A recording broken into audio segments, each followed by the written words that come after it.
This is K.M. Weiland, and you are listening to the 189th episode of the Wordplay Podcast. Between checking the deepest breath off my list of projects for the time being and another fun development, it's been a good week. I was surprised and totally honored to receive an invite to speak at Writer's Digest's big New York City conference in April. Tight schedules and some other factors being what they are, I wasn't able to make it work, but it totally made my week. They also asked me to attend the LA conference in September, but wouldn't you know, my sister's getting married then. As a grouchy, introverted, total non-globetrotter, I probably would have passed out under all the stress, but as you can imagine, I was doing the Snoopy dance just to have been asked. Episodic storytelling? Here's why. The latest post in the video series on my blog offers some pointers for avoiding dead-end events in your stories. To watch it, visit my website at www.helpingwritersbecomeauthors.com. New videos are posted every Wednesday. And now, I hope you enjoyed this week's podcast, Incidents and Happenings, Scenes that Aren't Actually Scenes. After our recent and lengthy discussion of scene structure, it might seem that everything that happens in a book must be tied down hard and fast within that framework. But what about when something that happens in your story doesn't seem to fit into the goal, conflict, disaster paradigm of the scene? What if something happens and needs to happen that doesn't create conflict and doesn't end in disaster? What if whatever happens isn't a direct result of any of the major players' goals? As always, there are exceptions to the rule. Before we move entirely away from our discussion of scenes, I'd like to share two of the more prominent of those exceptions: incidents and happenings. What is an incident? As Dwight V. Swain puts it in his book Techniques of the Selling Writer, an incident is a sort of abortive scene in which your character attempts to reach a goal, but he meets with no resistance, no conflict. Much as we want to keep our protagonists in hot water most of the time, it's just not going to be practicable to thwart him at every turn. His every goal can't end in disaster.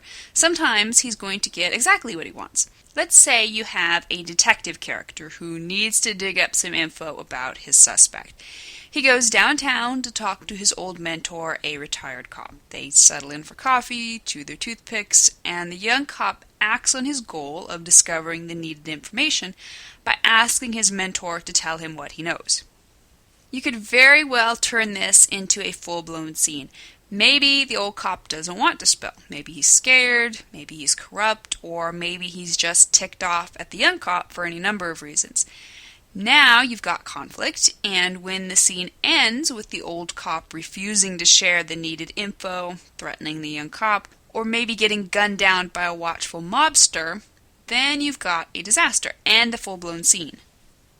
It's a good scene, and may well be worth considering, but maybe you have other plans for these two characters. Maybe this needs to be just a quickie encounter, and you don't want to spend any more time on it than you have to. So, you have the old cop tell the young cop what he needs to know, and the younger cop then moves on to encounter both conflict and disaster in the next scene.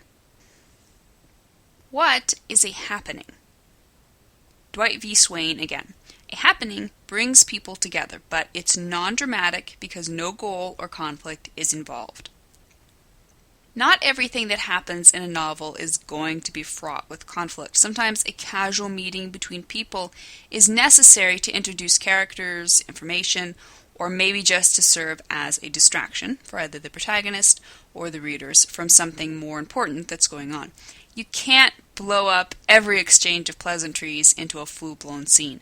Both your word count and your melodrama would shoot off the charts.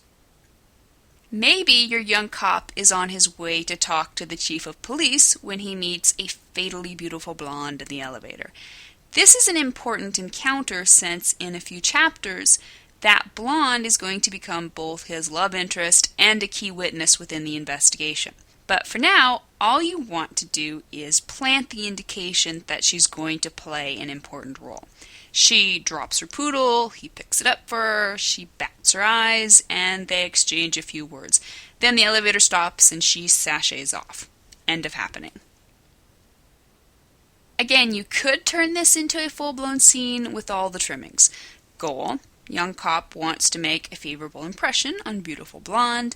Conflict: bad poodle bites young cop, for which beautiful blonde blames young cop. Disaster: young cop attempts to apologize, beautiful blonde smacks him one, and then sashays off the elevator, bad poodle tucked firmly under her arm.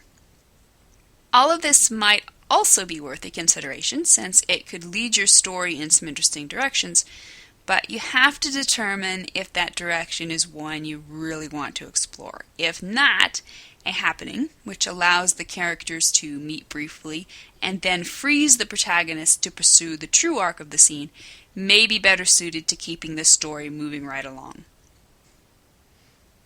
At first glance, incidents and happenings can both appear to be scenes, but their brevity and their lack of conflict are indications of their true nature.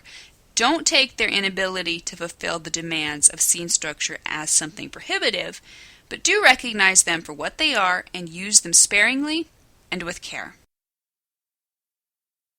Thank you for listening to the Wordplay Podcast. To read a transcript of this episode, you can visit my website at helpingwritersbecomeauthors.com. And be sure to check back again next week.